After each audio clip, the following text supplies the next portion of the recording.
Greetings, this is Fred Barstein, contributing editor with wealthmanagement.com. I'm here with Joe Smolen, who is the head of sales for Empower, and wanted to ask him a few questions after our record keeper roundtable. Welcome, Joe. Thanks, Fred. Thanks for the opportunity. Thank you. First question I had for you, based on some of our discussion, we all think that there's going to be a real explosion in the startup and small plan market, given the state mandates and the potential tax incentives with Secure 2.0, as well as the ability to use, these MAPs or PEPs or GOPs. The question I have, who's going to sell them and who's going to service them? Because the retirement plan advisors, they have a certain minimum. We haven't seen a drove of wealth advisors be interested in this. How do you think it's going to play out over the next, 3 to 5 years? Yeah, thanks for the question, Fred. We're already seeing a demand significantly up in that startup and micro space. Right. That Power prospect activities up 45% year over year in that startup and under $1 million space, which is translating to plan sales being up nearly 30% in that same space. As for who's going to be servicing these small plans, Empower's RPA partnerships are putting together a best-in-class service model already.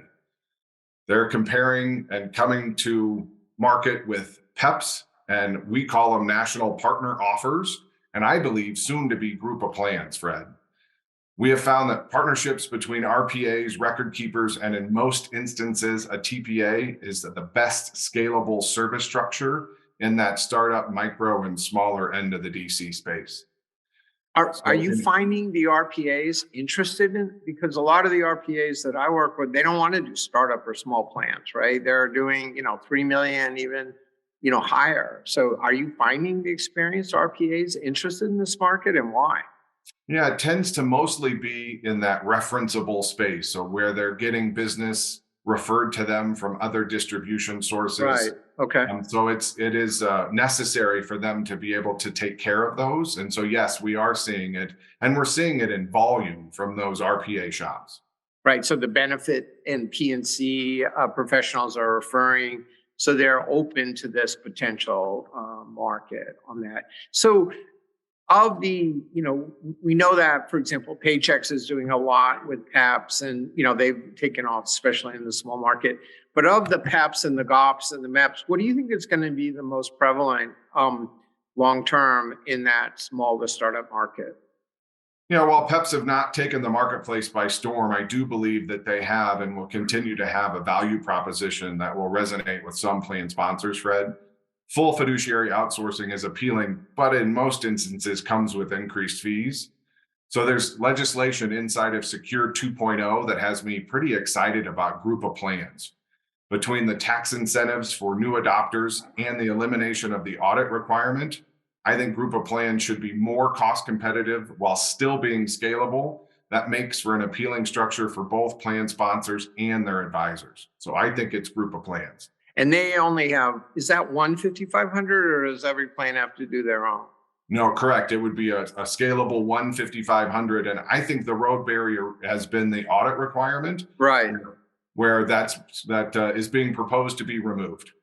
And also in the small market, there is no audit anyway. So there won't be an audit requirement for the overall GOP. Correct. Got it. Because the smaller plans under 100 participants don't have to do it anyway. So you think it's going to be GOPs. And it was interesting to hear at the one of the record keepers who does a lot of PEPs saying the PEPs are actually more expensive than the regular plans because of the fiduciary. That's right. The full fiduciary outsourcing is that value prop, but it comes at an expense where a group of plans you could pick and choose. So those buyers that want it, they could lean towards a PEP or even a group of plans that has a 316 administrative fiduciary. And the group of plan doesn't have the triple P, the pooled parent provider, because it's not technically one plan, right? Correct. It is just a conglomerate with a single 5,500 filing. Correct. Great. Well, thanks for your insights, Joe, and thanks for attending the Record Keeper Roundtable, and thanks for watching wealthmanagement.com's RPA Edge. RPA Edge. Thanks, Joe. Thanks, Fred. Bye-bye.